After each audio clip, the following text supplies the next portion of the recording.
Hello, friends. Welcome to this 16th webinar on the Secret Teachings of All Ages by Manly P. Hall. This webinar series is available on makara.us under the subheadings Moria Federation Webinars, then Webinar Series in Progress, as shown here. Previous episodes of this and the SD series are also available on YouTube. Just do a search for Francis Donald's Secret Teachings or Secret Doctrine. Today we'll finish up our study of Norse mythology and then move on to the Eleusinian Mysteries school, which dominated Greek thought and culture for 1800 years. Last month we discovered a few of the many parallels between Norse mythology and the theosophical concepts like Hinungagap, the primordial void from which all form arises, and philosophically similar to Mula Prakriti, the source of the substantive realm in theosophical thought. Another example is the world tree, called in Norse mythology Yggdrasil, organized from top to bottom according to levels of consciousness, not unlike the subplanes of the cosmic physical planes in Theosophy. So, picking up where we left off last time, within this tree of life and on the slopes of the same mountain that Asgard crowns, remember Asgard, home of the gods, is Valhalla, which means Hall of the Slain. So, I don't know if BL's back. Could we get a reader for this first? I'll go ahead and read it, Francis. Yeah, that's perfect. Valhalla is the hall where the god Odin houses the dead whom he deems worthy of dwelling with him. According to the Old Norse poem Grimnismal, the Song of the Hooded One, the roof of the gold bright Valhalla is made of shields and has spears for its rafters. Seats made of breastplates surround the many feasting tables of the vast hall. Its gates are guarded by wolves, and eagles fly above it. The dead who reside in Valhalla, the Einherjar, live a life that would have been the envy of any Viking warrior. All day long they fight one another, doing countless valorous deeds along the way. But every evening, all their wounds are healed, and they are restored to full health. Their meat comes from the boar Sahinrin, who comes back to life every time he is slaughtered and butchered. For their drink they have mead that comes from the udder of the goat Hedrun. They thereby enjoy an endless supply of their exceptionally fine food and drink. They are waited on by the beautiful Valkyries. Thank you, Michael. So here are two images from the 19th century publication Asgard and the Gods, oft quoted by HPB, entitled Valkyries Conducting the Fallen Heroes to Valhalla, and Bragi and Heimdall Receiving the Warriors in Valhalla. Let's take a closer look at the enigmatic Valkyrie who served the heroes of Valhalla. Could we get a reader for this? Yes, Carrie, can you read that for us, please? You're self-muted. Thank you. Okay. A Valkyrie, choosers of the fallen, is a female helping spirit of the god Odin. The modern image of the Valkyries as elegant, noble maidens bearing dead heroes to Valhalla is largely accurate for what it is, but a highly selective portrayal that exaggerates their pleasant qualities. To some extent, this tendency towards sanitization is present even in the later Old Norse sources, which focuses on their love affairs with human men and their assisting Odin in transporting his favorites among those slain in battle to Valhalla, where they will fight by his side during Ragnarok. As far as we today can tell, the Valkyries have always had such characteristics, but in heathen times they were far more sinister. The meaning of their name, choosers of the slain, refers not only to their choosing who gains admittance to Valhalla, but also to their choosing who dies in battle and using malicious magic to ensure that their preferences in this regard are brought to fruition. Examples of Valkyries deciding who lives and who dies abound in the Eddas and sagas. The Valkyries' gruesome side is illustrated most vividly in the Daradaljóð, a poem contained within Njal's saga. Here, 12 Valkyries are seen prior to the Battle of Clontarf, sitting at a loom and weaving the tragic fate of the warriors, an activity highly reminiscent of the Norns. They use intestines for their thread, severed heads for weights, and swords and arrows for beaters, all the while chanting their intentions with ominous delight. The saga of the Volsungs compares beholding a Valkyrie to staring into a flame. Great job, especially on that Daradaljóð. What a name, huh? That D with a little line through it, I'm not sure how to pronounce that, but that's fascinating. Anyway, thanks again, Carrie. To get a sense of how Norse mythology in general and how the Valkyries in particular inspired 19th century artists, let's listen to a short excerpt from Richard Wagner's Ride of the Valkyries, which was featured in the movie Apocalypse Now, where the 9th Air Cavalry Squadron plays it on helicopter-mounted loudspeakers during their assault on a Viet Cong-controlled village. So this is an experiment. We'll see how it works.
Okay.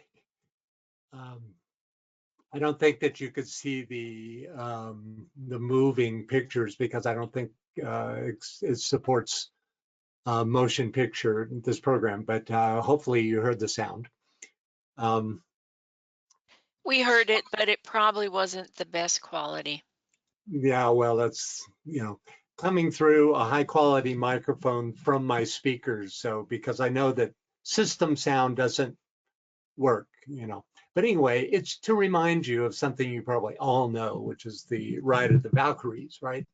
And I think it really captures that sense of wildness of for instance, what you see in this illustration here, right? Clearly a first-rate type of entity personifying the fires of destruction, like the Hindu Kali, right? Because remember, probably the most esoteric statement in this excerpt here is The sagas of the Volsungs compares beholding a Valkyrie to staring into a flame. Sounds to me like somebody had some direct experience there. So, okay, next up.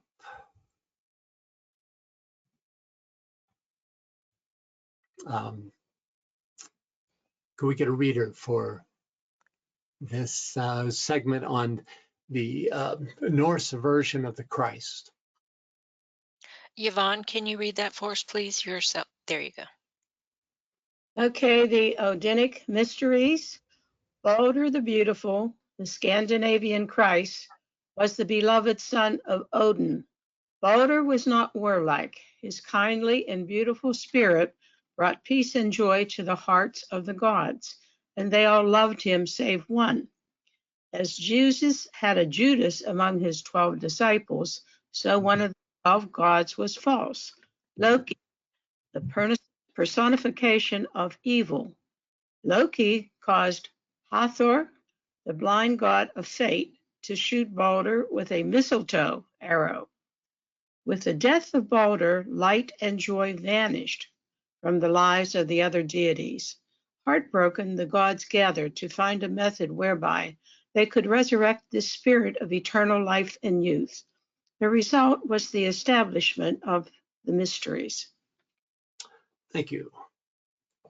Any thoughts or questions about this? Here are the two verses from the Poetic Edda, which described Baldur's death. Could we get a reader for this? Yes, Karen G., can you read that for us, please? You're self-muted. There you go. I saw of Baldur, the blood-stained god, Odin's son, the hidden fate. There stood, grown up, high on the plain, slender and passing fair, the mistletoe. From that shrub was made, as to me it seemed, a deadly noxious dart. Hudor shot it forth, but Frigg bewailed in Finsalar, Valhalla's calmity. Yeah, Frigg being Baldur's mother, wife of Udan. Thanks, Karen. And here's the Theosophical Glossary's entry on Baldur. Could we get a reader for this, please? Yeah, looks like it needs an intrepid reader. Yeah. Scott. That's Breidelblick, Voluspa. Let's see what else. You'll be fine. And you're self-muted, Scott. It takes a while for him to come on, but when he's here, it's worth it. There. Yeah. Okay. Intrepid, huh? Okay. Baldur, Icelandic, the best, foremost, the sun god in Norse mythology, the son of Odin and Frigga, and a favorite with gods and men. His mansion is Breidablik, Broadview, whence he can keep watch over all the worlds.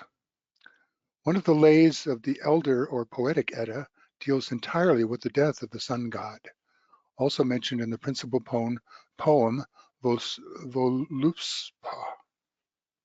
Briefly stated, the gods were concerned when Baldur was troubled with dreams of impending doom. Frigga therefore set out to exact a promise from all living things that none would harm Baldur, and all readily complied. One thing only had been overlooked, the harmless-seeming mistletoe. Loki, the mischievous god, human mind, became aware of this, plucked the little plant, and from it fashioned a dart. He approached Udur, the blind god of darkness and ignorance, who was standing disconsolately by while the other gods were playfully hurling their weapons against the invulnerable sun god. Offering to guide his aim, Loki placed in Udur's bow the small but deadly sorrow dart. Thus mind darkened by ignorance accomplished what nothing else could, the death of the bright deity of light. Baldur must then travel to the house of Hel, queen of the realm of the dead. Odin, as Hermod, goes to plead with Hel for Balder's return, and Hel agrees to release him on condition that all living things weep for him. Thanks, Scott. Any thoughts or questions about this? Yeah, I have to laugh.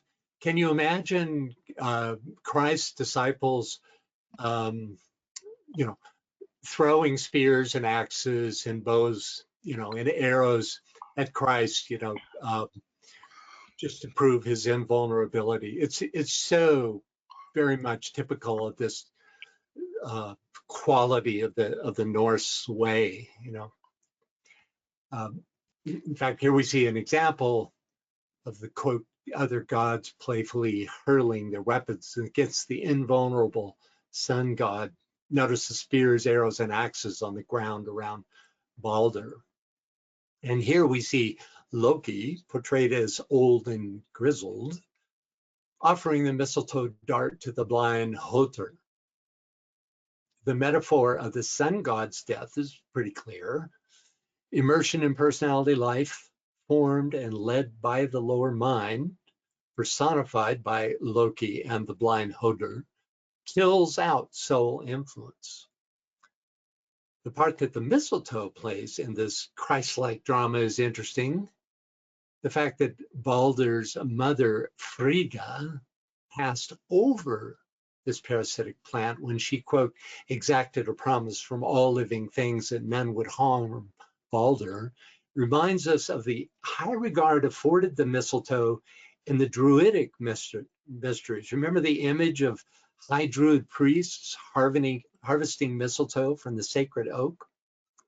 So why would Frigga overlook a plant, any plant, unless it was considered to be too sacred for nefarious use? The fact that arrows, swords, axes, and spears could not harm Balder suggests that he was not in a physical body. And possibly because the sacred mistletoe was also considered to be otherworldly, only it was capable of piercing the veil that separated the physical from the higher realms, and thus be capable of penetrating the aura of such a one as Baldur. There are definitely blinds here. We always have to keep in mind that just like with Greek mythology, these are exoteric stories created for the general populace. But embedded in these stories are keys capable of revealing esoteric truths. Let's go ahead Francis? and finish. Yeah. Oh, sorry. Yvonne has her hand up. Go ahead, Yvonne. I wanted to ask you, is mistletoe poisonous? No, not to my knowledge. It may be poisonous to certain animals. I'm not sure about that, but I just wondered why people kiss under it if it's poisonous. no, well, it was a dart was made of this. My sense is not so much I'm not real sure about this, but my sense is if you look at this illustration of it, that he literally made a dart fashioned physically from the branch of the mistletoe. So it was that was capable of piercing, not that it was poisonous. Now that's my understanding. That in other words, just like you could make an arrow out of an oak limb or any other kind of wood, that this was fashioned out of mistletoe because Frigga had not, and this in itself is interesting. She'd gone around all these plants and had them pledge, that would be the David kingdom that overshadowed these plants, made them pledge that they would not be used.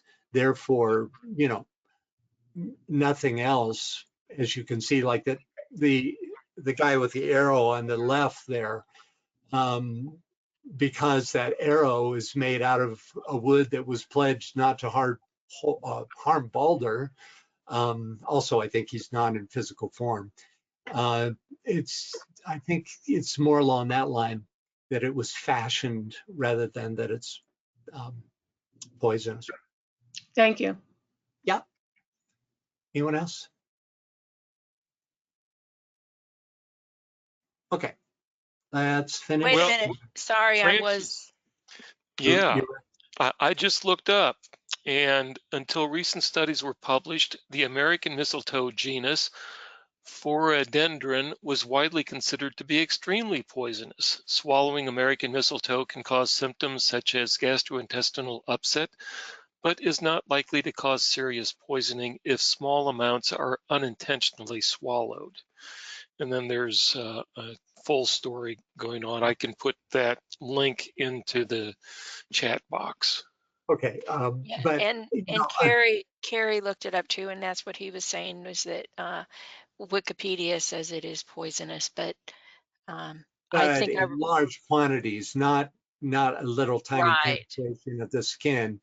If this, this I get from what you guys just discovered that it was the physical penetration of this dart rather than the poison. But while you're at it, look up Scandinavian mistletoe, and it's don't bring it to our attention unless it is more wildly more poisonous, and then that would be interesting information to know, right? But we can assume otherwise that it was the fact that it was able to penetrate the veil, right, that surrounded Balder. And of course, part of that veil is that I think he was non-physical.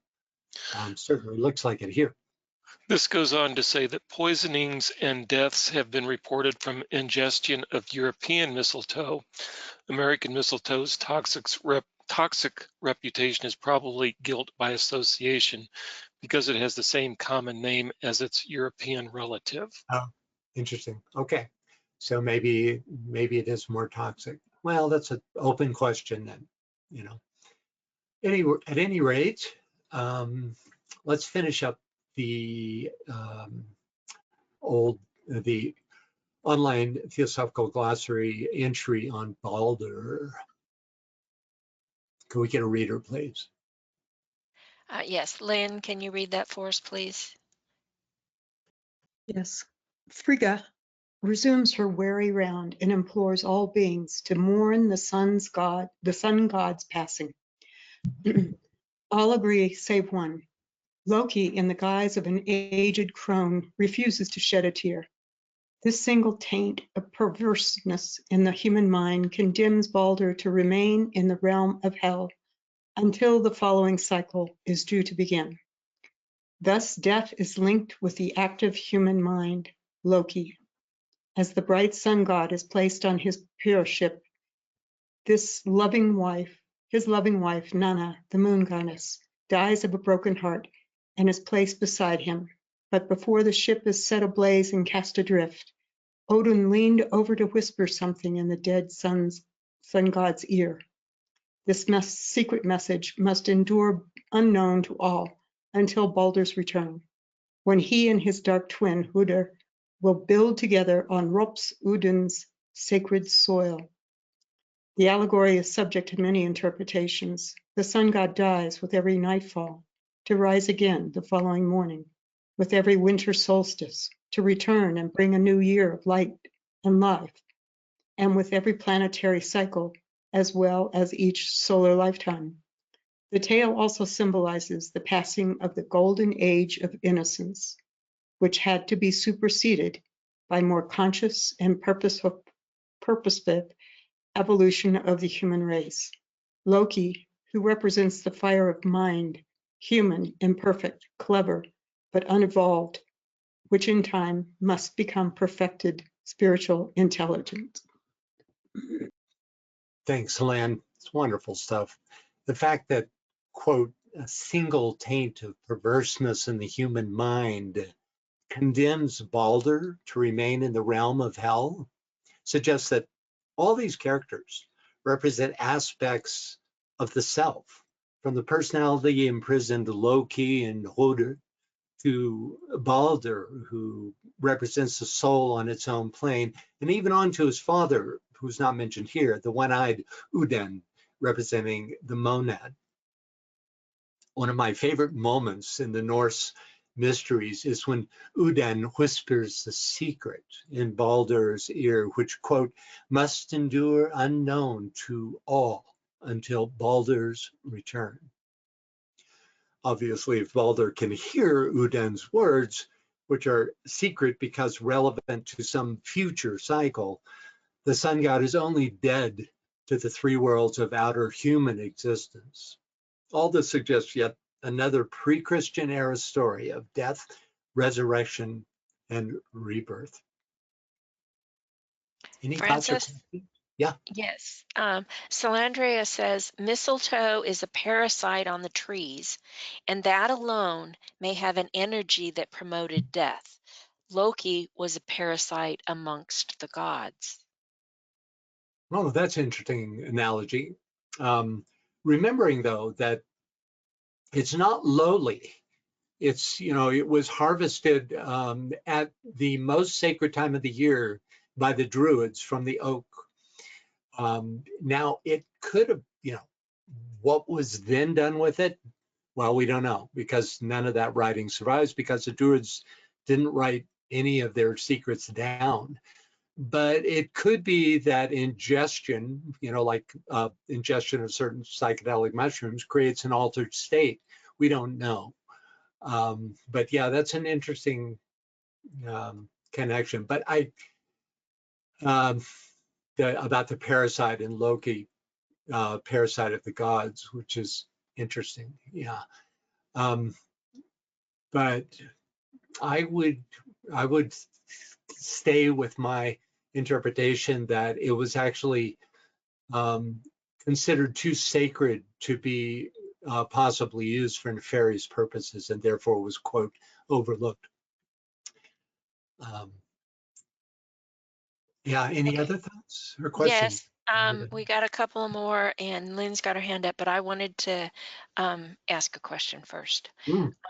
In this image that you've got here, it says the words of the mighty weaver. So does that refer back to the Valkyries as they were? No, it's literally the name of the person who wrote this this particular collection. So of this particular collection of Norse legends. Yeah, but the weavers are more associated with the Norns, who were the maids who sat at the. We covered this during the last webinar. They sit at the sacred well at the foot of Yggdrasil, right? And they weave, but the weaving is a form of. It's almost like the Akashic records. It's a form of reading and also recording the events of humanity, right? So then that was used, of course, that any retelling of the events would be, the words of the mighty weavers. So, yeah, Okay, I'm glad thank you. you caught that. I just thought that was interesting that it was incorporated there. Okay, and Veronica says we also had a demigod, and remember she's Greek. We also had a demigod that could only be harmed with a dart on his heels. That was Achilles, right? And Veronica? Right, it is Achilles. Yeah. You're self-muted. I unmuted you, but you're self-muted. Yes, yes, it was Achilles' heel. I didn't write that because I wasn't sure that I would write it with the right spelling in English. He was dipped in the river and he was made into a god or a demigod. And the only portion his mother couldn't dip in the river was his heels. So if he was hit at the heel, he would die. And that's how the story goes. He was hit with a dart at his heels and he died. And that was Achilles. Fascinating parallel, isn't it? Interesting parallel. Yes. Right. In that case, it's some part of his body that was vulnerable. In this case, it's a particular form of projectile that made him vulnerable. So a little different, but same idea. And Veronica, I look forward to, we're going to be getting into the Eleusinian Mysteries, and you're going to be a great source during that. It'll be I'm trying to at find least, something, but actually it's more of the intuition that we can understand some things of the Eleusinian mysteries. I was actually asking some teachers that they teach about that, and they really don't know anything about the esoteric meaning of all these things. well, we're going to be getting into it in depth for over at least 2 webinars, maybe 3, coming up, in fact, during this webinar. So, Yes, I'm waiting for them. I'm waiting them. Okay, and all then right. Trudy says mistletoe is used in, I know I'm going to butcher this word, homeopathy. Uh-huh. In other words, you know, a little bit of the snake that Yeah, bit you, yeah, kind of yeah. a, so. Well, what would be interesting to know is what it's used for, because that would give us some sense of its essence or its quality. Okay, and then Lynn had a question. She had her hand up. Oh, wait a minute. I think there you go. You're self-muted, Lynn. Did you have a question? No, it was just in regards to mistletoe. Francis, isn't that possible that the Druids used it as a form for a period of initiation? I don't want to liken it to Without but question. Yeah, okay. without question. Yeah.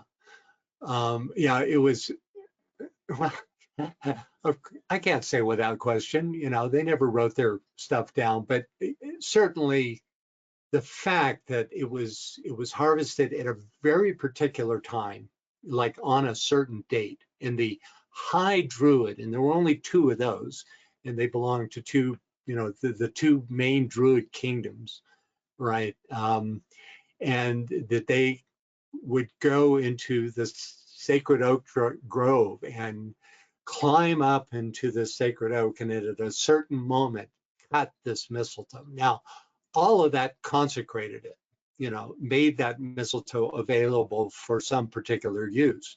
Well, certainly, I mean, one then would, you know, just assume that the plant would be then used in some way, you know, and very often, I mean, this is true through all indigenous peoples throughout the world, that what are seen as poisonous plants were used to enhance perception, right? In limited quantities, of course. So yeah, I think definitely. You know, I just noticed having this picture up here on the screen for so long, I realized that this, can you see my cursor? That this is a raven. And that, of course, the raven was there were 2 black ravens that always hovered around Odin and Udun, excuse me, and Udun, and they were his means of communication into the unseen realms. So that this boat is, you know, um, has that as its masthead, is most relevant to, you know, Balder moving to the next phase of his existence, you know, extraordinary. Okay, Okay. and Yep. we have lots more. Kirsten says mistletoe has been used against cancer. And Okay. there's a lot more in that vein. Karsten says the homeopathic form of mistletoe is called Viscum album, and is available in the U.S. It may be helpful to some cancer patient whose individual case fits the description of the remedy. Contact a homeopath or natural health practitioner who is knowledgeable in the use of this remedy for the treatment of cancer. And then Anne Veronica tells us that she found on the internet that mistletoe preparations have been used medicinally in Europe for centuries to treat epilepsy, infertility, hypertension, and arthritis. And then she goes on to say the Celtic priests, known as Druids, revered the oak tree and the mistletoe that grew on it, according to Roman author and Yeah, well, we know this. We know that the Druids revered this, right? Right. And then, oh, sorry. And then Carrie says perhaps kissing under the mistletoe is symbolic of a kind of initiation into love. Yeah, it depends who you kiss, really. And Anne Veronica says the difference between poison and medicine is in the dose it is Yep, given in. that's right. Yeah. Okay. I think we have the idea. Thank you all for your contributions on mistletoe. It really has helped my understanding. It also kind of firms up my understanding that, or my opinion, I should say, that this was a dart fashioned, and it wasn't the substance itself that killed the Christ, Balder, Christ-like figure, but it was the projectile quality of it. But, who knows what they had cultivated in those days, in terms of the mistletoe. But, it certainly affirms my idea that this was a sacred plant and therefore was harvested for very definite purposes of initiation and to enhance the acolytes' entrance into the next phase of the path. So thank you all for that. Next, could we get a reader for this, please? Yes. Let me see who we've got handy. Trudy, can you read that for us, please? Do you want me to read it? Yes, Hello? please. Yes, please, Trudy, starting with the Odinic Mysteries. The Odinic Mysteries were given in underground crypts or caves, the chambers, 9 in number, representing the 9 worlds of the mysteries. The candidate seeking admission was assigned the task of raising Balder from the dead. Also, he did not realize it, he himself played the part of Balder. He called himself a wanderer, the caverns through which he passed were symbolic of the worlds and spheres of nature. The priests who initiated him were emblematic of the sun, the moon, and the stars, the 3 supreme initiators, the sublime, the equal to the sublime, and the highest, were analogous to the worshipful master and the junior and senior wardens of a Masonic lodge. Thank you. So instead of analyzing this, let's continue with this description of the mysteries, and we'll get back to it all. Can we get a reader for this, please? Ola, can you read that for us, please? You're self-muted. There you go. After wandering for hours through the intricate passageways, the candidate was ushered into the presence of a statue of Balder the Beautiful, the prototype of all initiates into the mysteries.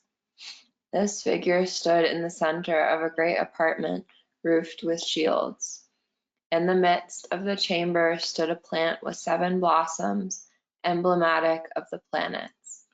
In this room, which symbolized the house of the, how do you say that?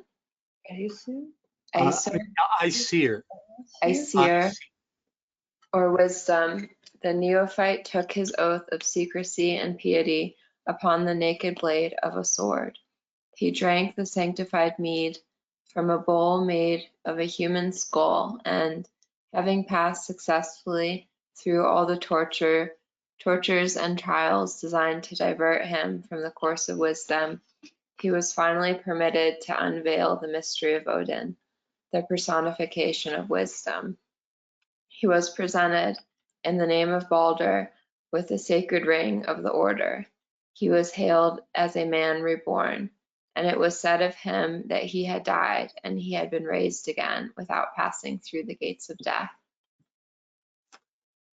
Thank you, Ola. Any thoughts or questions about this description of the Odinic Mysteries? This man plant, this plant that grows in the center. Let me go back there. Where is it?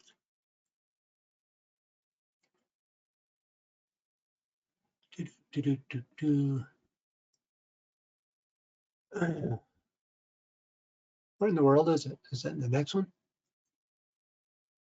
Oh yeah.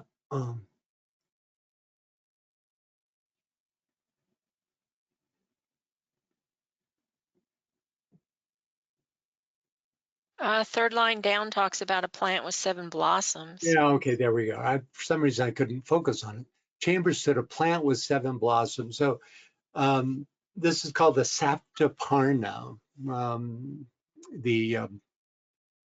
which is called the man plant. And of course, it's the 7 stages of becoming, 7 initiations, 7 planes of the cosmic physical plane, in terms of their unfoldment, 7 blossoms, unfolding at 7 different times, each controlled by a particular planet, which also means by a particular ray.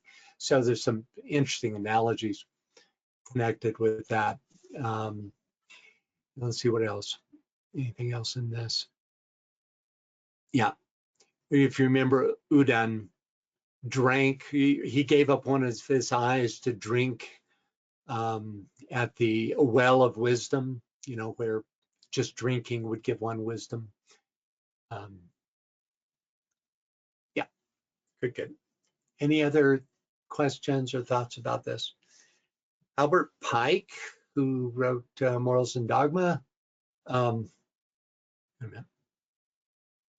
Yeah.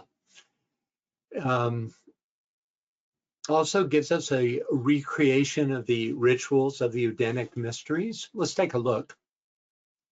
Could we get a reader? Yes, and Veronica, can you read that for us, please? This is Udan. I like this.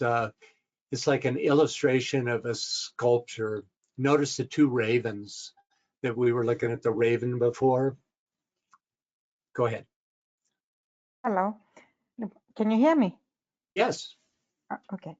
The general features of the initiations among the Goths were the same as in all the mysteries: a long probation of fasting and mortification, secular processions representing the march of the celestial bodies, many fearful tests and trials, a descent into the infernal regions, the killing of the god Balder by the evil principle Loki, the placing of his body in a boat and sending it abroad upon the waters, and in short, the Eastern legend under different names and with some variations.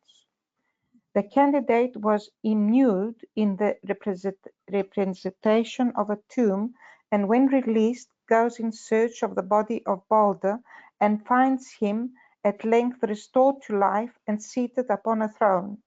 He was obligated upon a naked sword, and is still the custom in the writ modern, and sealed his obligation by drinking mead out of a human skull. Then all the ancient primitive truths were made known to him, so far as they had survived the assaults of time, and he was informed as to the generations of the god, the creation of the world, the deluge, and the resurrection, of which that of Balder was a type. So rite moderne is just a modern ritual. My guess is it's the French Masonic Lodge where they still use that, or some, orientation. Certainly not Balder, but in a lodge in France. Yeah, let's read the finish this excerpt.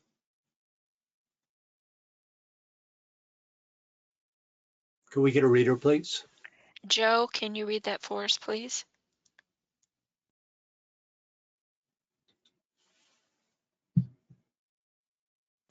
Okay, I'm not seeing her unmuting, so let me just go ahead and try. I'm sorry right now. It took me a second to find my Unmute. Okay, go Yeah. ahead, please. All right. He was marked with the sign of the cross, and a ring was given to him as a symbol of the divine protection and also as an emblem of perfection, from which comes the custom of giving a ring to the aspirant in the 14th degree. The point within the circle and the cube, emblem of Odin, were explained to him. And lastly, the nature of the supreme God, the author of everything that existeth, the eternal, the ancient, the living and awful being, the searcher into concealed things, the being that never changeth, with whom Odin the conqueror was by the vulgar confounded. And the triune God of the Indians was reproduced as Odin, the Almighty Father, Freya, Rhea, or Pur, his wife, emblem of universal matter, and Thor, his son, the mediator. Here we recognize Osiris, Isis, and Horus. Around the head of Thor, as if to show his eastern origin, 12 stars were arranged in a circle.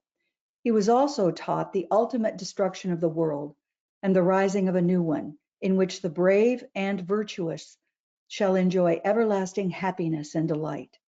As the means of securing which happy fortune, he was taught to practice the strictest morality and virtue. Thank you, Joe. We see in the statement around the head of Thor, as if to show his eastern origin, 12 stars were arranged in a circle, a reference to the 12 Zrodars, which were exoterically Udin's disciples and advisors. You might remember a couple of times ago, we talked about that. But esoterically, the 12, first of all, palaces of Asgard, each a symbol of one of the 12 signs of the zodiac. Okay. Can we get a reader for the last paragraph of the MPH's Odinic Mysteries? I'll go ahead and read that, and I apologize now for butchering some of these words. Nibelungen. Richard Wagner's immortal composition, Der Ring des Nibelungen, is based upon the mystery ritual of the Odinic cult.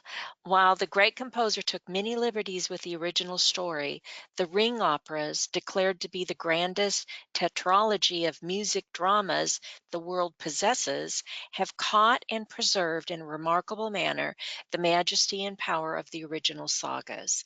Beginning with Das Rheingold, the action proceeds through Die Die Valkyrie. Valkyria and Siegfried to an awe-inspiring climax in Götterdämmerung, the Twilight of the Gods. Outstanding, BL. I think you surpassed yourself on that one. Just for fun, let's take a look at the synopsis of the final sing of Götterdämmerung. Could we get a reader for this? Okay, I'm going to ask Anne Veronica to read it, but first I'm going to read her comment. She says, 2 ravens on the throne, a tree under the throne, and I think 3 women at the foot of the tree, and the Celtic knots or labyrinth. So Okay. that referred to the previous yeah, image of Erden, or I'm sorry, Udin. Udin. Yeah, it's going way back here, this one. Yeah.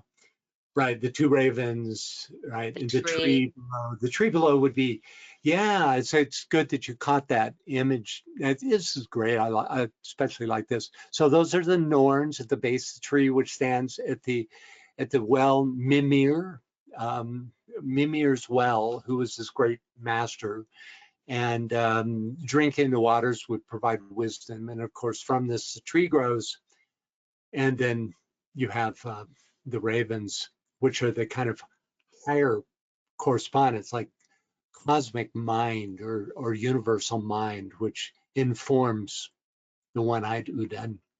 Yeah, thanks for that. Good stuff. Okay, now if you get back to Anne Veronica, can you read that there? Synopsis of the final scene of Götterdämmerung. Brunhild made her entrance and issues orders for a huge funeral pyre to be assembled by the river, the start of the immolation scene. She takes the ring and tells the Rhine maidens to claim it from her ashes once fire has cleansed it of its curse. Lightening the pyre with a firebrand, she sends Wotan's raven home with an anxiously longed for tidings, and to fly by the magic fire for Loki to fulfill his task. After an astrophe, after an astrophe Apostrophe. after an apostrophe to the dead hero, Brunhild mounts her horse, Grain, and rides into the flames. Sorry, I did my best. No, you do great. Just no problem. You know, we're reading along anyway. Wotan, by the way, is Uden. It's just another name for him. And could we get a reader for this second very dramatic ending? Karen, can you read that for us, please? The sequence of leitmotifs portray the fire flaring up, the hall of the Gibberchungs catching fire and collapsing. The Rhine overflows its banks, quenching the fire, and the Rhine maidens swim in to claim the ring. Hagen tries to stop them, but they drag him into the depths and drown him. As they celebrate the return of the ring and its gold to the river, a red glow is seen in the sky. As the Gibbetchings or Chungs watch, the interior of Valhalla is finally seen, with gods and heroes visible. Flames flare up in the hall of the gods, hiding it, and then from sight completely. As the gods are consumed in the flames, the curtain falls to the sound of the Erlösung motif, the redemption leitmotif. Thank you, Karen. So obviously, Tolkien's Gollum falling into the fires of Mordor, right, in Lord of the Rings, while clutching the ring, were inspired by this great myth. Just like, Middle Earth and Midgard, which is where the humans lived, where, he was inspired by that as well. So Götterdämmerung is German for the Old Norse term Ragnarok, which means twilight of the gods. Ragnarok, which chronicles the final battle between the gods and the agents of chaos, called Jotun, or giants, is arguably the greatest of the Norse sagas. Can we get a reader for this? Carrie, can you read that for us, please? Okay. Ragnarok is the cataclysmic destruction of the cosmos and everything in it, even the gods. For the Vikings, the myth of Ragnarok was a prophecy of what was to come at some unspecified and unknown time in the future. But it had profound ramifications for how the Vikings understood the world in their own time. Here's the story. Someday, whenever the Norns, those inscrutable spinners of fate, decree it, Yggdrasil, the great tree that holds the cosmos together, will tremble, and all the trees and even the mountains will fall to the ground. The chain that has been holding back the monstrous wolf Fenrir will snap, and the beast will run free. Jorgmunand, the mighty serpent who dwells at the bottom of the ocean and encircles the land, will rise from the depths, spilling the seas over all the earth as he makes landfall. These convulsions will shake the ship Naglfar free from its moorings. This ship, which is made from the fingernails and toenails of dead men and women, will sail easily over the flooded earth. Its crew will be an army of giants, the forces of chaos and destruction, and its captain will be none other than Loki, the traitor to the gods, who will have broken free of the chains in which the gods have bound him. Thank you, Carrie. Can we have another reader, please? Scott, can you read that for us, please? Fenrir, with fire blazing from his eyes and nostrils, will run across the earth with his lower jaw on the ground and his upper jaw against the top of the sky, devouring everything in his path. Ermengon will spit his venom over all the world, poisoning land, water, and air alike. The dome of the sky will be split, and from the crack shall emerge the fire giants from Muspelheim. Their leader shall be Surt, with a flaming sword brighter than the sun in his hand. As they march across Bifrost, the rainbow bridge to Asgard, the home of the gods, the bridge will break and fall behind them. An ominous horn blast will ring out. This will be Heimdall, the divine sentry, blowing the Gardel horn to announce the arrival of the moment the gods have feared. Odin will anxiously consult the head of Mimir, the wisest of all beings, for counsel. The gods will decide to go to battle, even though they know that the prophecies have foretold concerning the outcome of this clash. They will arm themselves and meet their enemies on a battlefield called Vigrid, plain where battle surges. And a reader, please. Michael S., can you read that, please?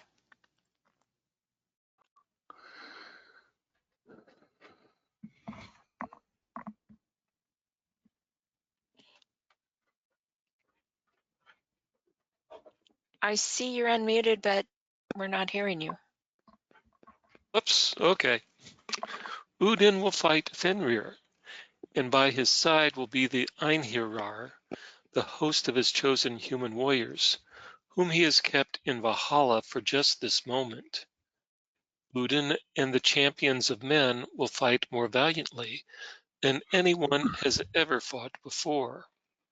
But it will not be enough. Fenrir will swallow Odin and his men. Then one of Odin's sons, Vidar, burning with rage, will charge the beast to avenge his father. On one of his feet will be the shoe that has been crafted for this very purpose. It has been made from all the scraps of leather that human shoemakers have ever discarded. And with it, Vidar will hold open the monster's mouth. Then he will stab his sword through the wolf's throat, killing him. Thank you. And one more time. Thor and Jorgusmungand, those age-old foes, will both finally have their chance to kill the other. Thor will succeed in felling the great snake with the blows of his hammer, but the serpent will have covered him in so much venom that he will not be able to stand for much longer. He will take 9 paces before falling dead himself and adding his blood to the already saturated soil of Vigrid. Then the remains of the world will sink into the sea, and there will be nothing left but the void. Creation and all that has occurred since will be completely undone, as if it had never happened. Okay, so if you're a theosophist, this isn't so much a tale of woe as a tale of cycles, right? This is the entrance into Pralaya, from the time of manifestation, the Manvantara, to the time of Pralaya. The defeat of the gods leads the world back to Henungagap, or Pralaya, the reign of the unmanifest, until the primordial giant Ymir reappears to usher in the rebirth of a new cycle. It's interesting to compare aspects of the 5 mystery schools we've studied thus far. For example, whereas Mithraism and the cult of Serapis have yielded hundreds of contemporaneous sculptures and images of their God and Savior, we have no such images of Udin or the Gnostic Christ from their time, and only a couple of surviving images of the Druidic Belenus. Since the Nag Hammadi discovery, the Gnostics have enjoyed some resurgence of interest. There's also been interest in the sparse pickings of the Druidic system. But among the 5 mystery schools we've studied so far, none come close to the resurgence of this interest shown in the Odinic Mysteries, with literally hundreds of recent books on the subject, plus groups and clubs, dozens of websites, and YouTube sessions on the subject. As far as I know, there are no operas written about Serapis, no video games or Hollywood movies about Mithras. I just finished a new series on Netflix called Ragnarok, which takes place in the fictional Norwegian town of Edda. Though set in modern times, the story pits gods against giants vying for influence among the humans who are going about their everyday lives. Notice the name of this episode at the bottom left. At any rate, in spite of all this attention, few writers have pursued or even know to pursue the esoteric teachings veiled by this incredibly rich source of the ageless wisdom. And finally, a tip of the hat to Lars Konan, who meticulously recreates old documented runestones that have since disappeared, and when possible, erects them on their original locations, as shown here. I'd like to close our study of the Odinic Mysteries with this quote from the first volume of The Secret Doctrine. Could we get a reader, please? Lynn, can you read? Notice the stylized Udin with his 2 ravens.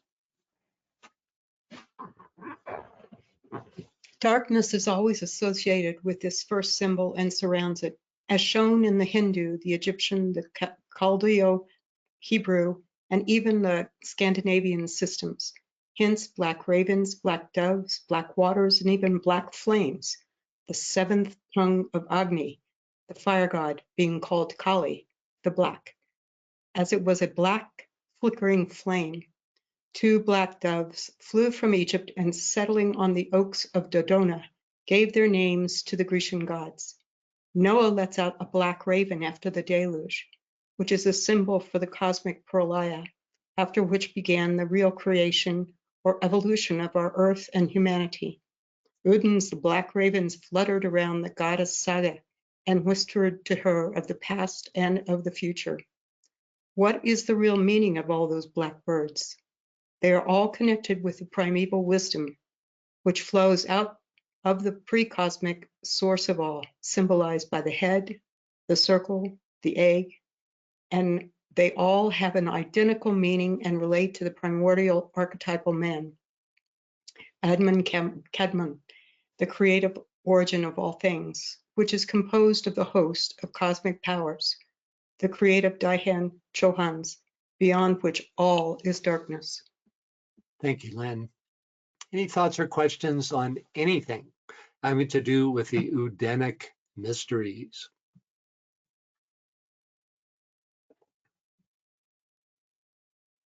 All righty then. Let's take a look at the next chapter of the Secret Teachings of All Ages, entitled The Ancient Mysteries and Secret Societies, Part 3, which begins with the Eleusinian Mysteries.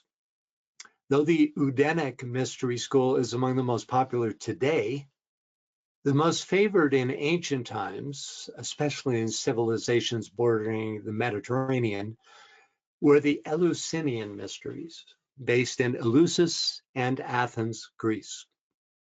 Here pictured is a 4th century BC votive plaque known as the Ninian tablet, discovered in the sanctuary at Eleusis. The plaque depicts a myrtle wreath depicts myrtle-wreathed revelers with offerings and torches to illuminate the midnight gloom, symbolic of the underworld where the lesser mysteries took place. Could we get a reader for this quote from Morals and Dogma? Yes, Sean, can you read that for us, please? There you go. You should be able to read. Can you read? The one with the microphone says web. We're not hearing you, Sean. Okay, let's go with another one. Yvonne, can you read, please? The mysteries of Eleusis, celebrated at Athens in honor of Ceres, swallowed up, as it were, all the others. All the neighboring nations neglected their own to celebrate those of Eleusis. And in a little while, all Greece and Asia Minor were filled with its initiates. They spread into the Roman Empire and even beyond its limits. Those holy and august Eleusinian mysteries, said Cicero, in which the people of the remotest lands were initiated. Zosimus says that they embrace the whole human race, and Aristides termed them the common temple of the whole world, from Morals and Dogma. Thank you. Okay, on to the first paragraph of the chapter. Can we get a reader, please? Joe, can you read that for us, please?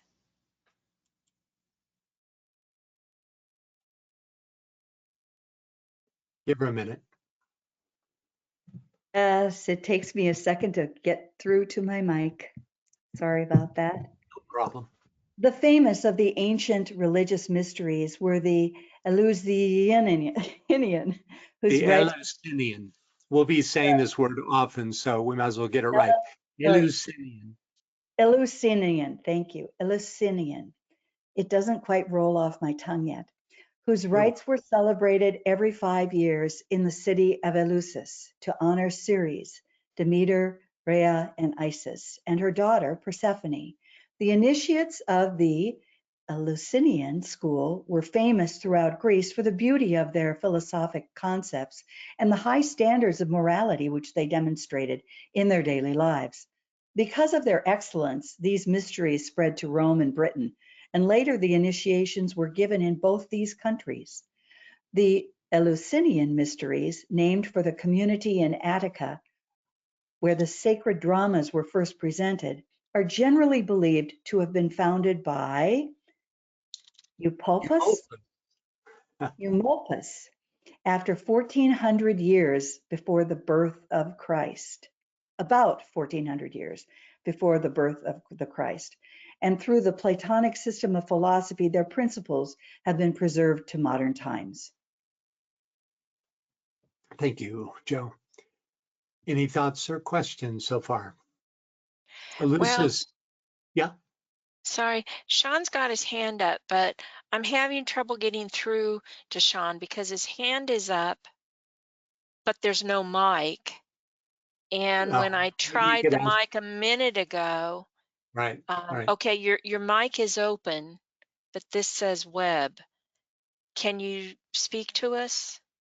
Yeah, I'm not hearing him. So Sean, you could write us in the chat box if you have something to say. right, okay. Okay, so Eleusis sits on the coast of Attica, about 14 miles northwest of Athens. You can see it here. Now, today, that's like, a suburb probably, but in those days, there were many towns between Athens and Eleusis, as you can see in the map. And there's a reconstruction of the sanctuary of Eleusis there on the left, and an accurate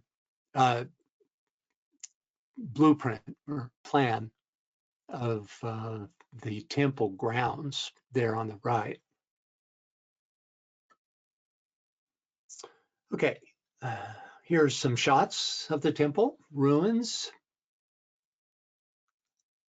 It's not, many of the Greek temples are standing, but not Eleusis. There's just the foundations. It's another one.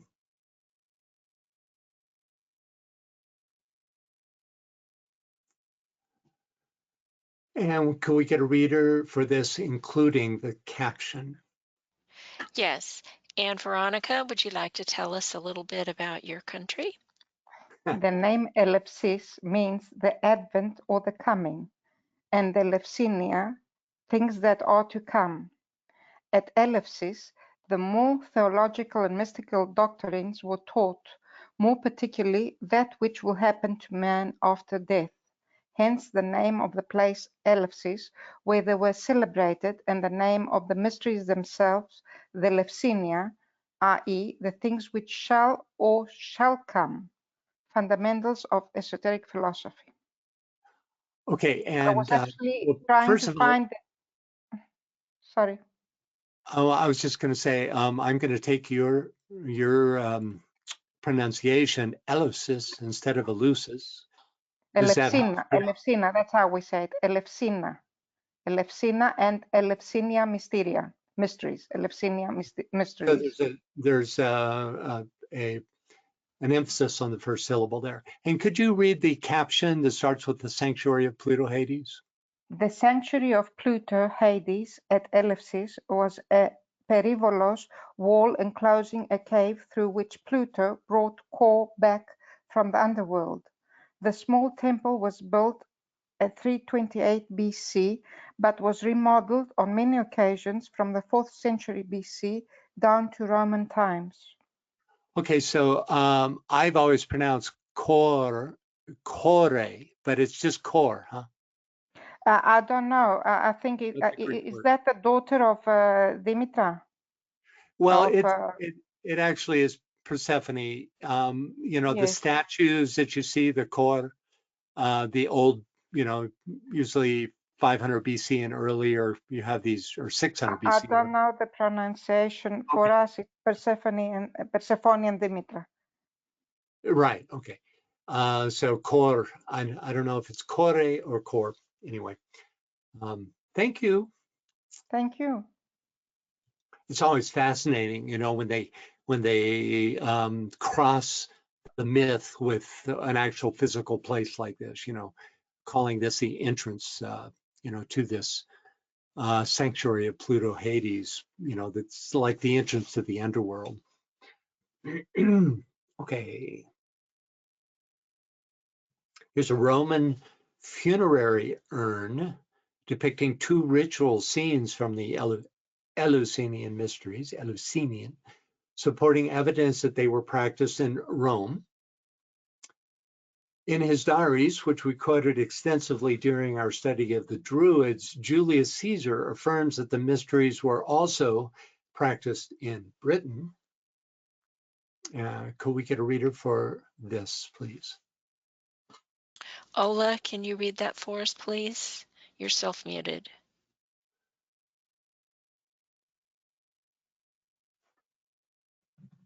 Give her a minute. There. Ola's not available. Can I just read Sure, it for her? please. Please. Of course, Teresa, please. Where do I start? Strabo? Start with Strabo, yeah. Okay. Strabo speaks of an island near Britannia where Ceres and Persephone were worshipped with the same rites as in Samothrace, and this was the sacred island, Irene, where a perpetual fire was lit. Okay, and then the next. Then Dionysius Perigetes says that the rites of Dionysus were duly celebrated in the British Islands. And we are told that by Strabo that in an island close to Britain, Ceres and Persephone,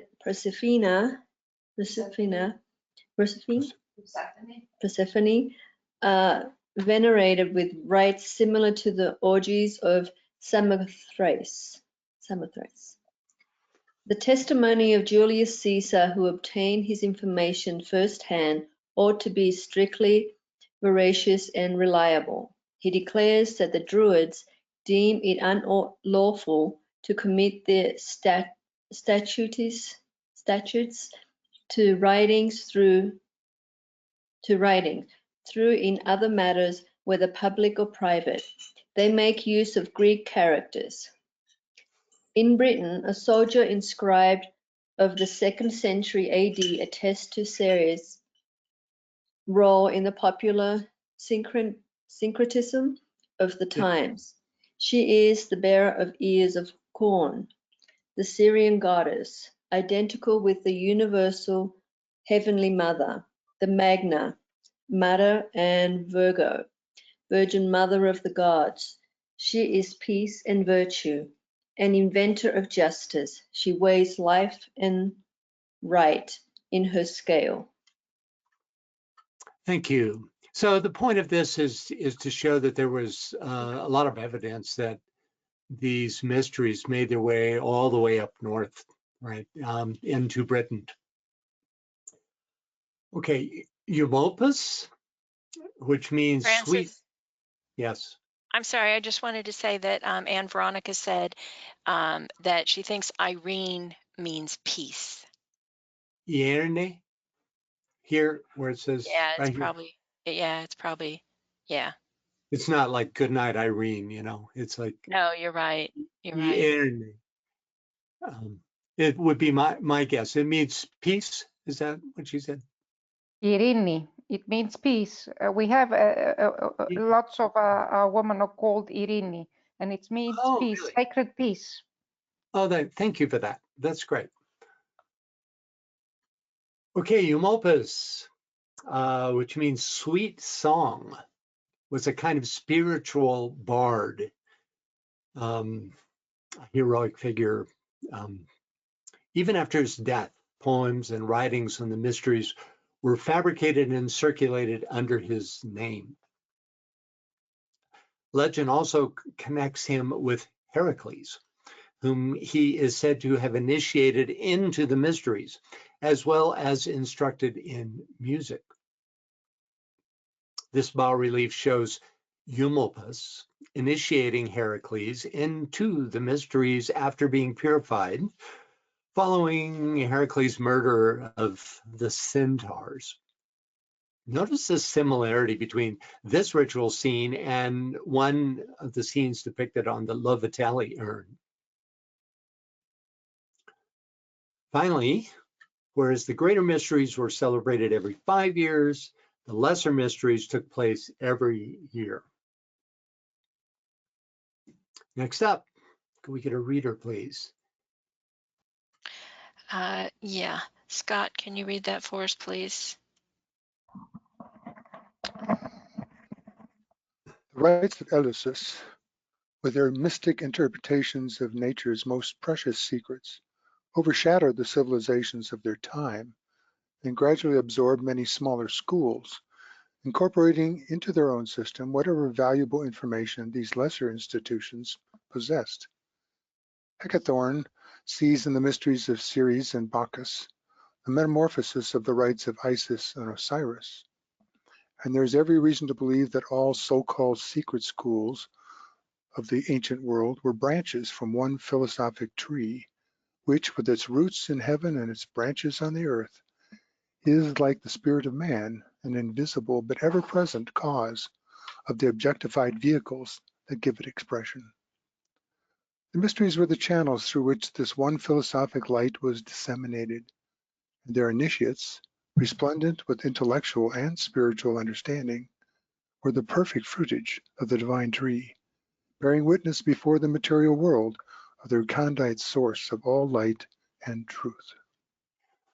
Thank you, Scott. Any thoughts or questions?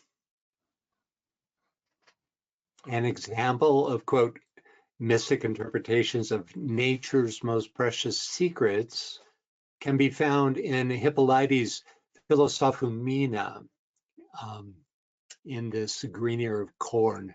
Could we get a reader for this? I'll read it. The the Phrygians, Phrygians also say, however, that he is a green ear of corn reaped.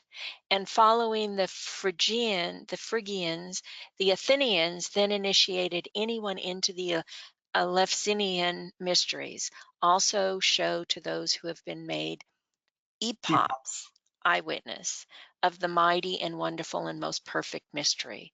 For an epopt is himself a green ear of corn reaped in silence. And this ear of corn is also for the Athenians the great and perfect spark of light from the unportrayable one. This is the first real information we have as to the final secret of the Eleusinian Mysteries. Thank you. Next. Anybody have any thoughts or questions about this? It's very esoteric here. Right. Anne Veronica says this tree is described by Master DK in the Dinah book. Oh, really? Oh, interesting. You mean just the tree of life in general, or this particular obelisk? Probably the tree in general. Huh? You're self-muted. Go ahead and answer, Anne there. As far as I can remember, he talks about a tree that the roots are in the sky and the branches are down. Actually, right. It's a meditation. It's in Dinah book 2. It talks about that tree. Yeah, the main metaphor there is that causal levels are in the unseen realms. So the tree is reversed for that reason, that the roots representing the source and cause of the tree, and that all growth then takes place downwards into the physical realm. Of course, it's a kind of an involutional tree in that its fruits are incarnation, right? Yeah, thank you.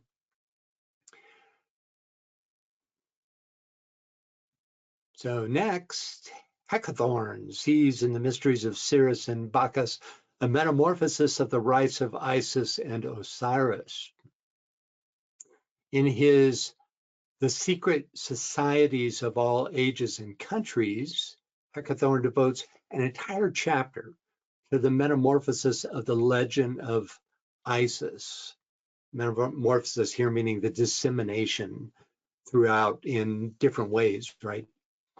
With a subsection on the Eleusinian Mysteries. You can see it there to the right. It's a whole section on that.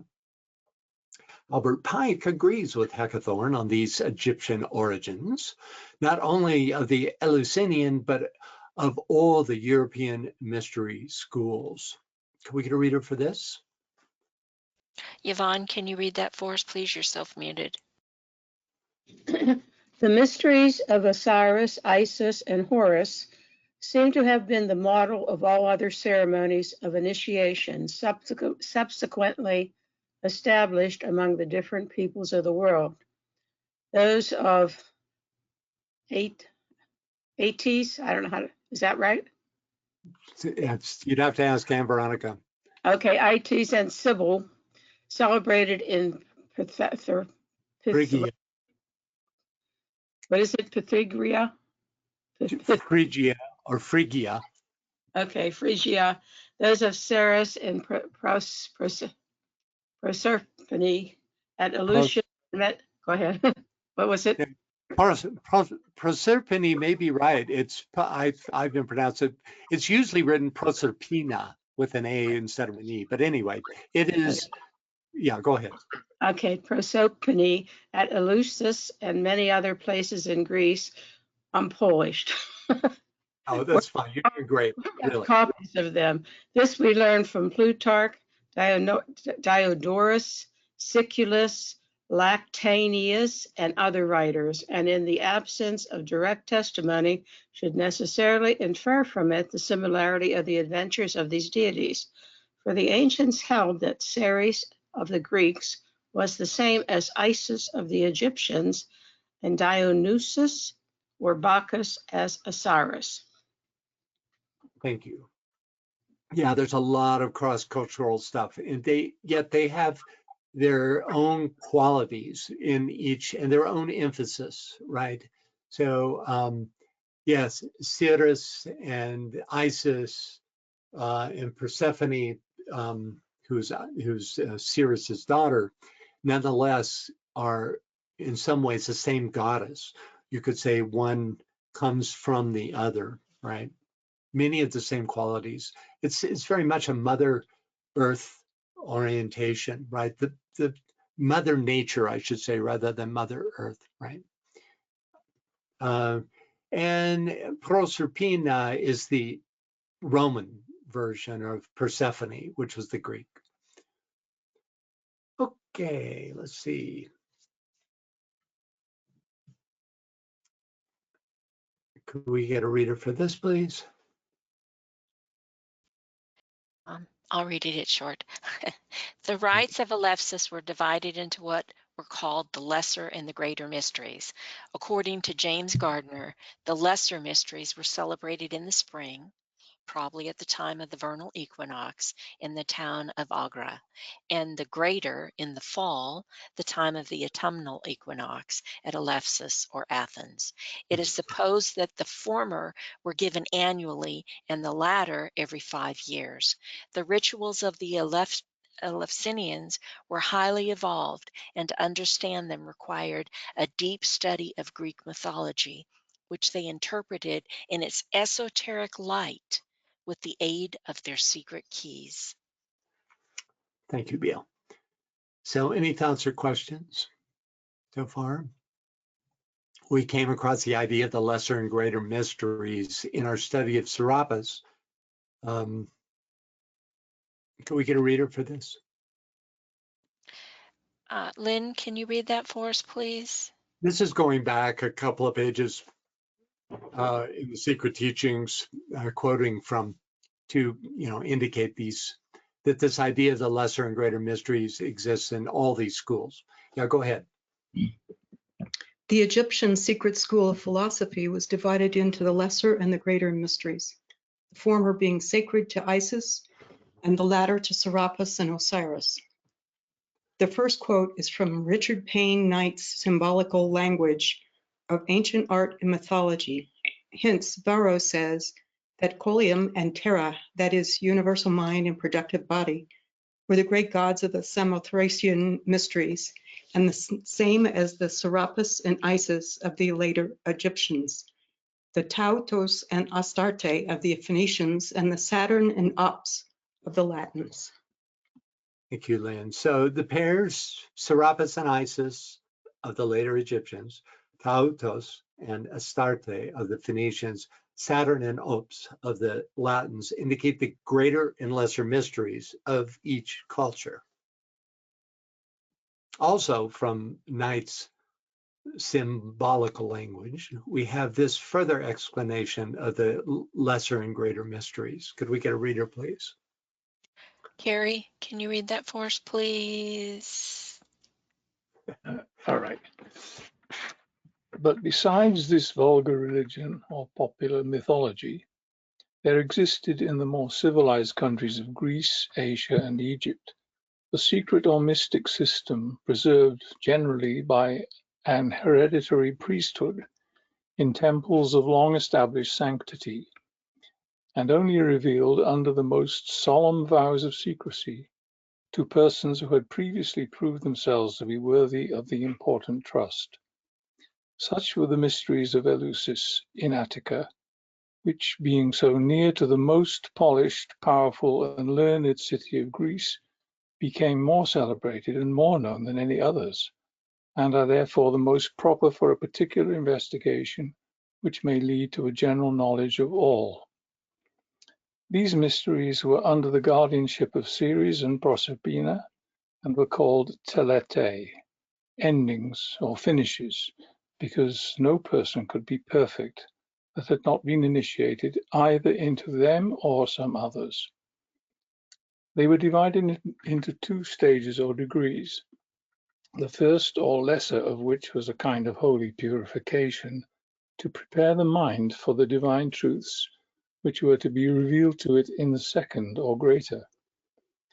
From 1 to 5 years of probation were required between them, and at the end of it, the initiate, on being found worthy, was admitted into the inmost recesses of the temple, and made acquainted with the first principles of religion, the knowledge of the God of nature, the first, the supreme, by which men had been reclaimed from rudeness and barbarism to elegance and refinement, and had been taught not only to live with more comfort, but to die with better hopes. Thank you, Carrie. Any thoughts or questions about this material so far? Next up, can we get a reader? Okay, let's try Sean again. He left and came back in. Can you read now, Sean? Can you hear me? Yes. Okay. Is it at the top? At the very He bottom. is the most famous. Oh, No. at the very bottom. Lesser mysteries were dedicated. The lesser mysteries were dedicated to Persephone. Is that correct? Persephone, right. In the Eleusinian and Baroque mysteries, Thomas Taylor sums up their purpose as follows. The lesser mysteries were designed by the ancient theologists or their founders to signify occultly the condition of the purified soul invested with an earthly body. It's actually unpurified still. Unpurified, I'm sorry. That's right. The base man, the enveloped in a material and physical nature.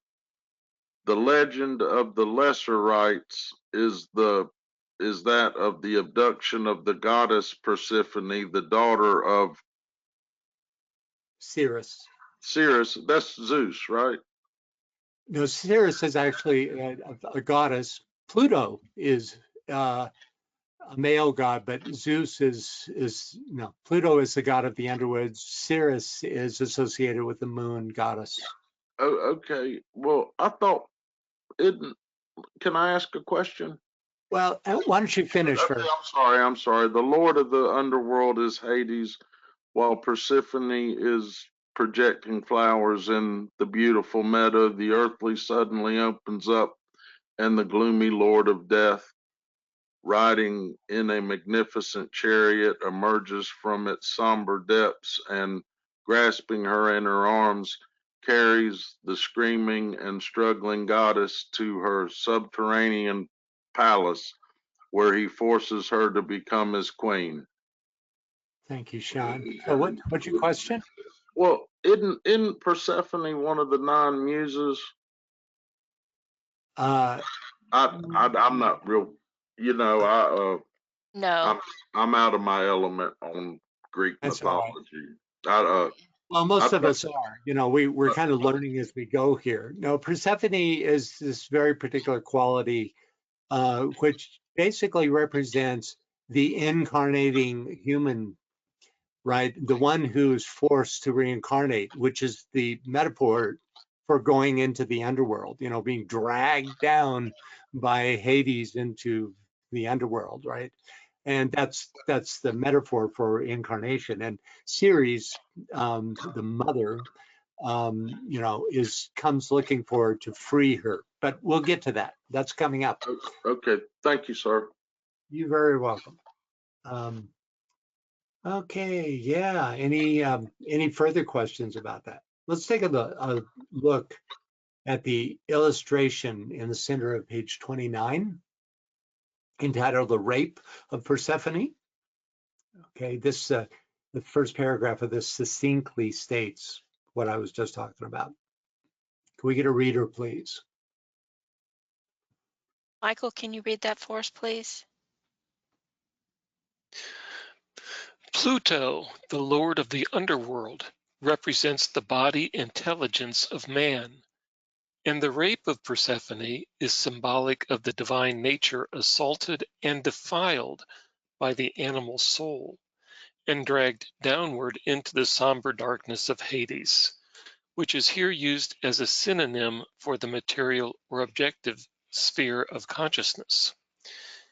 In his disquisitions upon the painted Greek vases, James Christie presents Maurus's version of the occurrences taking place during the 9 days required for the enactment of the greater Eleusinian rites. The first day of that was general meeting, during which those to be initiated were questioned concerning their several qualifications.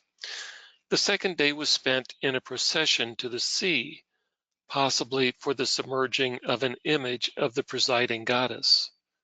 The third day was opened by the sacrifice of a mullet. On the fourth day, the mystic basket containing certain sacred symbols was brought to Eleusis, accompanied by a number of female devotees carrying smaller baskets. On the evening of the fifth day, there was a torch race. On the sixth, a procession led by a statue of Iacchus, and on the seventh, an athletic contest. The eighth day was devoted to a repetition of the ceremonial for the benefit of any who might have been prevented from coming sooner. The ninth and last day was devoted to the deepest philosophical issues of the Eleusinian, during which an urn or jar, the symbol of Bacchus, was exhibited as an emblem of supreme importance. Thanks, Michael. So we'll take a closer look at the greater mysteries described here in a little while. The short first verse, or first paragraph, gives us three key definitions. First, the nature of Pluto, much like the Norse Loki. Second, the symbolism of his rape of Persephone, or abduction. I prefer abduction because there's no real focus on the act of rape. And third, the meaning of Hades. Together, these form the nucleus of the meaning of the lesser mysteries, exoterically representing the agricultural harvest and fallow periods, but esoterically the cycle of incarnation. On the latter subject, Thomas Taylor states, the lesser mysteries were designed by the ancient theologists, their founders, to signify occultly the conditions of the unpurified soul invested with an earthly body and enveloped in a material and physical nature. Here's the title page of Thomas Taylor's Eleusinian and Bacchic Mysteries, alongside his portrait by Sir Thomas Lawrence. Cited in Secret Teaching text. Renowned for his esoteric perspective, Taylor was also often referenced by HPB, who said in the first volume of The Secret Doctrine, as Thomas Taylor, the most intuitional of all the translators of the Greek fragment, shows, no nation has ever conceived the one principle as the immediate creator of the visible universe. And then later in the same volume, Thomas Taylor may have had less knowledge of the Greek than his critics have, but he understood Plato far better than they do. Because he has some of the most profound insights on the mysteries, we'll be quoting him throughout this section, starting with this passage from the introduction to his book. Can we get a reader? Okay. Anne Veronica has a couple of comments here that I wanted to bring up. That's a good time. Go ahead. Okay. She says that Rhea was the daughter of the Titans, Uranus and Gaia. Rhea determined the flow of things as the queen of the oldest deities in Greek mythology. Rhea equals the one who flows.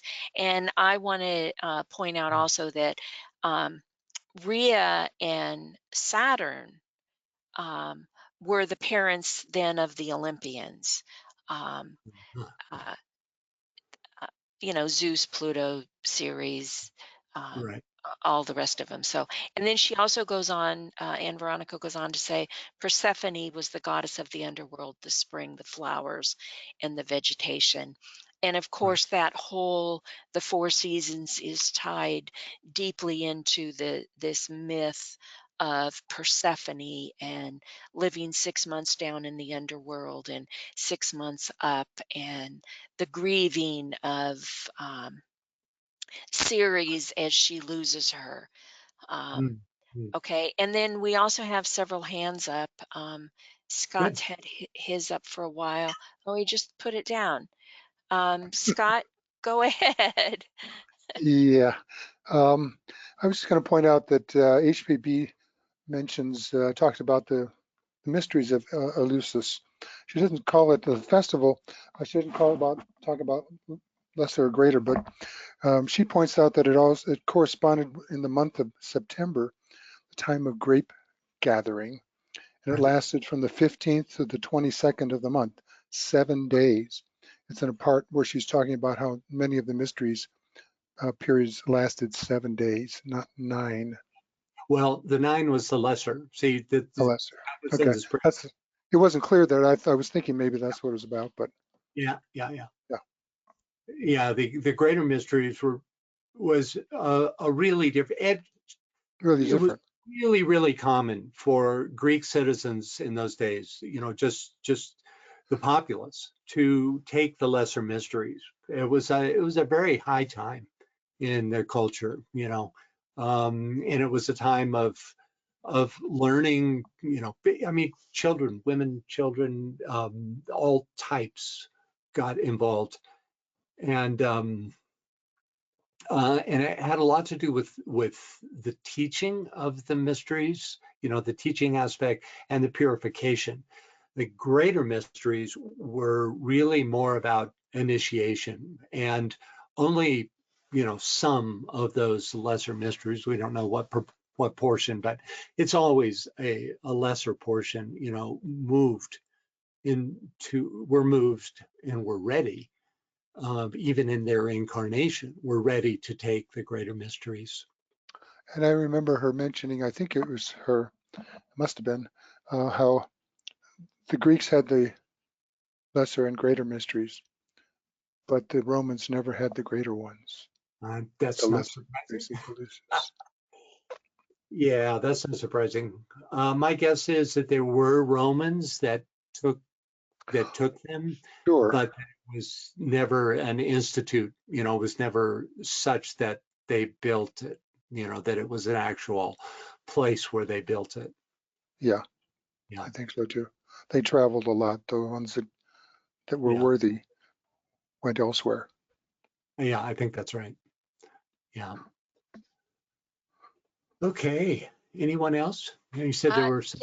Yes. Sean has his hand up. Okay, go ahead, Sean. I don't know why my hand keeps raising, because my Don't worry cursor about it. was on Don't worry about it. was on the screenshot. Is it okay if I take screenshots of this? And Oh, absolutely. Okay. Absolutely. Hold on. Francis shares his slides. When I post the recordings, I will post his slides. Okay. And you're Francis, welcome to take screenshots. yeah, Francis is very good about sharing his slides, so I wanted to point that out. I want to say that a friend signed me up for this, and we were hanging out a lot, and we're not hanging out so much these days, but we still communicate. But it's an honor and a privilege to be here. So I fell into this by dumb luck. I've been a Freemason for 23 years, and I'm in a lot of different orders, and this is sharpening my mind because I'm starting to develop glaucoma, so I can't read like I used to.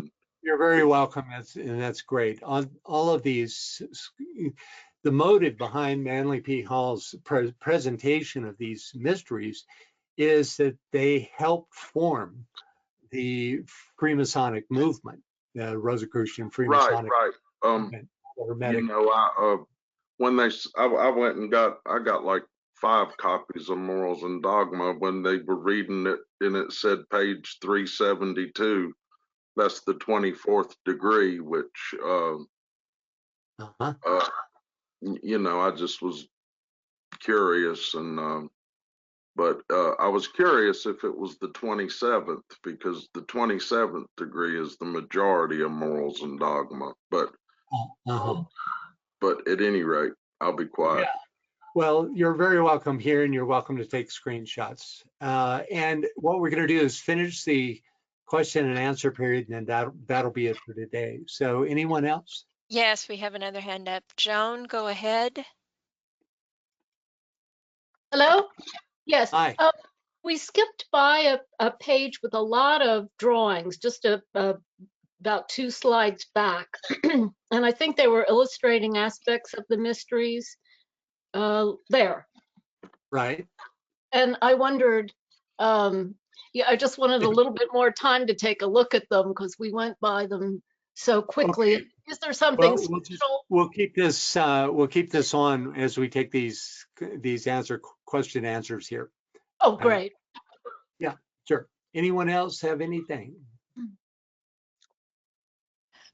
Sean has his hand up again, but you know, your hand always looks kind of the opposite of Let's move on. Okay. The arrow's pointing down on my screen. Yes, that's the thing about the hand. It points in the direction. It's the opposite. It points in the direction. So if it's pointing down, it means it's up, and if the arrow is pointing up, it means it's down. So So it's red and it's down, and so it it's needs up. to be green and up to be Right. not I raised. just put it down again. Okay. Okay. Okay. Anyone else have any thoughts or questions? No, I don't see any other questions, and I don't see any other hands up. So Okay.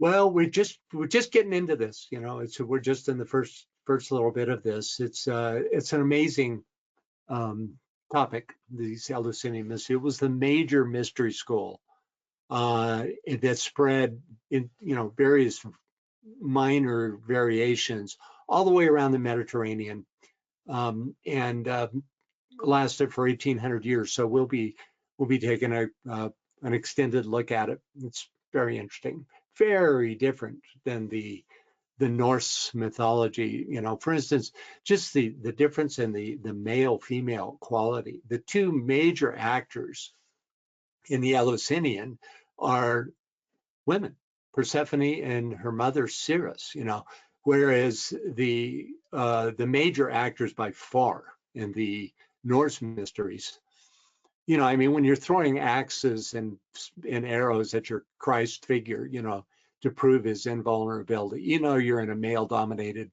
society, right? So it's a very, very different, and yet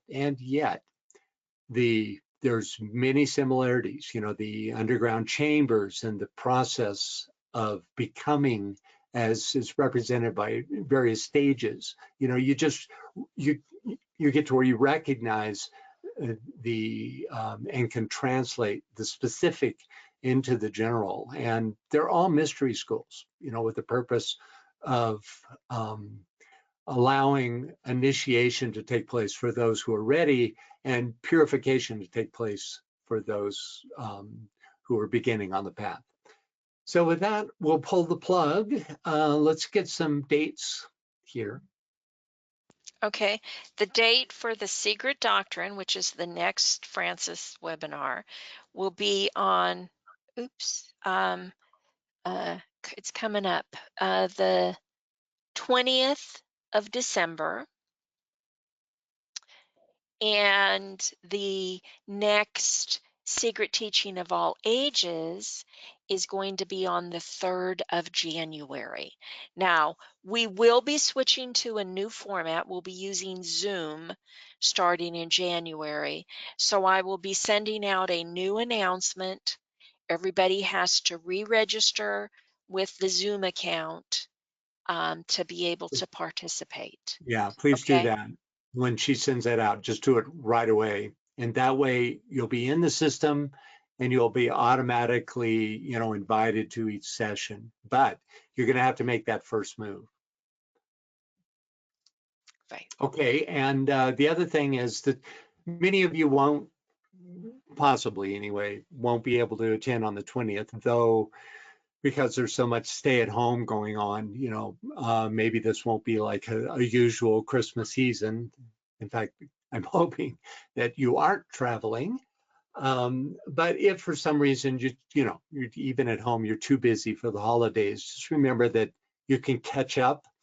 And this coming one will be, well, it'll be an important secret doctrine because we're switching to the next stanza. But yeah, you can find it on either Makara or on YouTube if you miss it. So just keep that in mind. So, Can I okay. also make a suggestion? Sure. Zoom doesn't automatically send out reminders. So you may want to, when you get your link, put that link into your personal calendar as a reminder. Yeah, that'd be a good idea, but we'll pick up the slack there and Right. send out reminders. Yeah, I found a way to do, number one, we do reminders anyway, but number two, I found a way to do it in Zoom. It's a workaround. So I will do that. Okay, Sean, I see your hand up again, and I want to anticipate your question. Are you asking about an invitation to the Secret Doctrine webinars that we're having? Well, yeah, that would be nice. But my question was, can I tell people about this or? Yes. Or yes. Yes. Okay. And also you can send links. If you have a link, you can send them to somebody else. Okay. Or forward the email. That's right. Yes. Okay. So when was the secret doctrine? 20th. It's gonna the 20th of December, and what I will do is I will email you, since I know you're not on our list yet.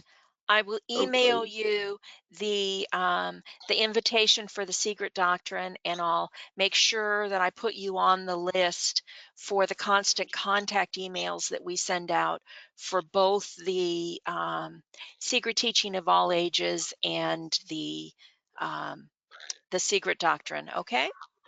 And BL, I think we should also encourage everyone to always look at the Moria Federation website, because BL always puts the links, the registration, the dates, any updates, everything is on there that you're going to need. So if you're concerned, just go to the www.moriafederation.com and the best information is right there for you. Okay, I just put it in put the link there. Yes, we have the announcements. There's other student webinars that we have out there, like the Great Series, Journey of the Soul that David Hopper is doing. It has all the other Mormon Federation activities that we've got. So. Okay. Thank you all for attending, and things are getting crazy out there, so take an extra effort to stay safe.